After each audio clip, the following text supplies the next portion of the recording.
kembali lagi dengan saya, Angela Eka Prihatini. Apa kabar semuanya? Semoga bisa dilewati. Seperti biasa, kita cerita mengenai asam lambung dan gangguan kecemasan. Sebelum lanjut, teman-teman boleh dukung saya. Bagi yang belum, tekan tombol subscribe, aktifkan tanda lonceng, jangan lupa like, komen, dan share. Teman-teman, kali ini saya mau cerita lagi mengenai pusing keliengan. Sebenarnya di video saya yang sebelumnya sudah pernah saya ceritakan juga mengenai pengalaman saya mengalami pusing keliengan. Tapi ada beberapa yang bertanya di kolom komentar dan Instagram. Jadi saya akan ceritakan kembali. Mungkin ada yang belum menonton video saya yang sebelumnya ya. Tidak apa, kali ini saya cerita ulang ya teman-teman. Teman-teman, ini selalu mengenai pengalaman saya pribadi ya. Apakah saya pernah mengalami pusing keliengan? Itu sangat pernah sekali teman-teman. Bahkan itu memang salah satu sensasi yang benar-benar hampir setiap hari saya rasakan pada saat di awal-awal mengalami GERD dan anxiety. Cara saya teman-teman untuk bisa menghilangkan rasa pusing atau keliengan itu tidak dengan minum ramuan herbal ataupun minum obat yang terlalu banyak gitu ya teman-teman.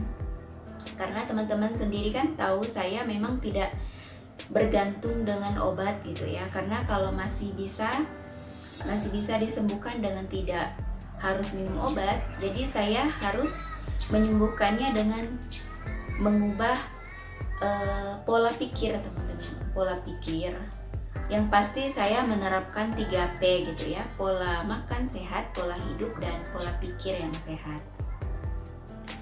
Langkah yang saya lakukan untuk pertama, jika saya misalnya mengalami pusing yang berat seperti oyong atau keliengan ataupun seperti rasa mau roboh gitu ya, saya istirahat yang cukup. Jadi saya menerapkan pola hidup sehat gitu ya. Karena di dalam pola hidup sehat itu salah satu poinnya adalah istirahat yang cukup. Saya mengatur pola tidur, kemudian istirahat yang cukup. Tetapi teman-teman, kalau misalnya nih kita itu istirahat gitu ya, kita harus melakukan aktivitas juga teman-teman. Kita boleh istirahat yang cukup, kemudian kita boleh kalau saat pusingnya datang gitu ya, kita boleh rebahan atau menenangkan diri gitu ya. Tapi kita juga harus melakukan aktivitas teman-teman.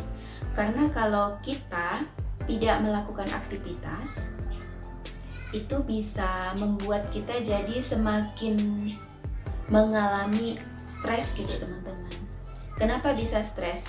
Karena kalau kita diam-diam gitu ya, kita takut untuk melakukan aktivitas, itu adalah bagian dari pola pikir kita yang tidak sehat. Jadi kita ubah pola pikir kita.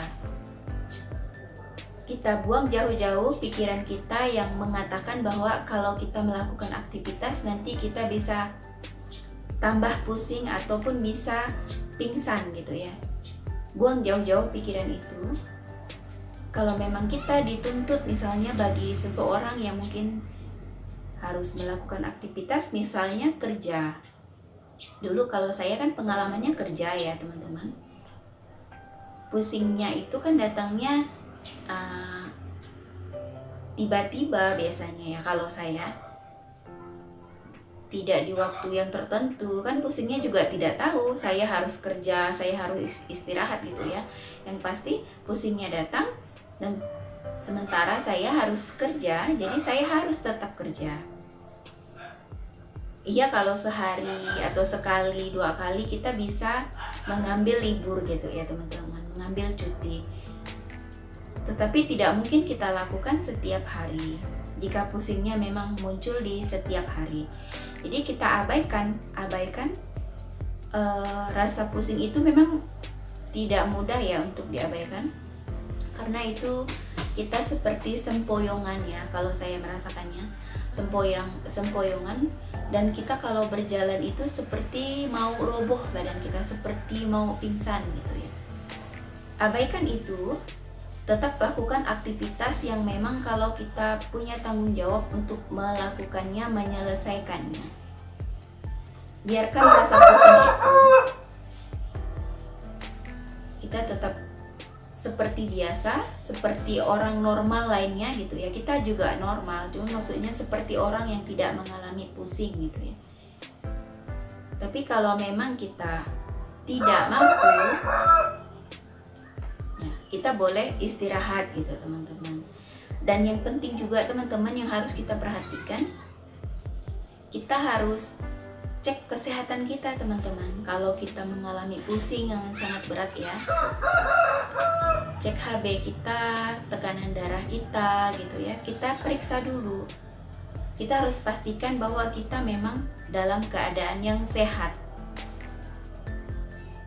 Kalau semuanya normal, kemudian kita secara keseluruhan kita memang tidak ada sakit apapun kecuali memang sakit lambung gitu ya, berarti itu kita tidak perlu khawatir teman-teman.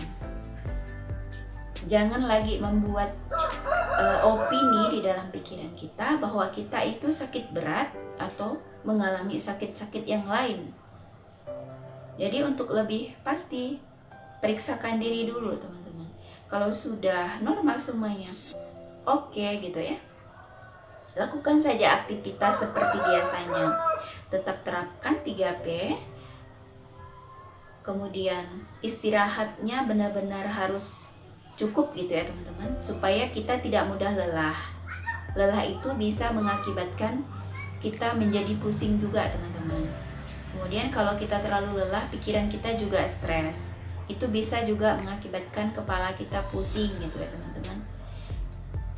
Kalau kita sudah merasakan pusing, asam lambung kita kan terus meningkat, itu berputar-putar. Semakin cemas, asam lambung produksinya semakin meningkat, dan bisa juga menyebabkan perut kita begah gitu teman-teman. Kalau untuk perut begah, itu penanganannya teman-teman, cobalah teman-teman itu minum air hangat gitu ya. Air hangat itu fungsinya untuk mengurangi atau menekan gitu ya, menetralkan asam lambung kita, bisa menurunkannya, meskipun bukan menyembuhkan ya, bisa menurunkan kadar asam lambung kita yang produksi asamnya itu kan sangat meningkat gitu ya. Minumlah air hangat, air putih yang banyak. Kemudian lihat pola makan kita, terus kita perhatikan kita itu makanan kita itu sebisa mungkin kita makan makanan yang lembut ya, seperti bubur. Terus kalau misalnya kita makan itu juga jangan terlalu terburu-buru, porsi makannya jangan banyak-banyak, sedikit tapi sering. Kalau sudah kita menerapkan itu teman-teman, itu pasti akan bisa membuat produksi lambungnya itu tidak terlalu meningkat, dan begahnya itu bisa menghilang gitu, bisa normal kembali perut kita gitu ya teman-teman. Baik teman-teman, untuk penjelasannya ini, cerita ini semoga bisa bermanfaat ya untuk teman-teman. Semoga teman-teman bisa menerapkannya apa yang menjadi pengalaman saya yang saya bagikan kepada teman-teman. Teman-teman bisa menerapkannya. Semoga bermanfaat dan menjadi berkat untuk kita semua. Sekian dulu untuk ceritanya kali ini. Kita lanjutkan di next video. Teman-teman jangan lupa bagikan video ini ya. Jangan lupa like, komen, dan subscribe-nya. Terima kasih. Salam sehat, pejuang lambung sehat.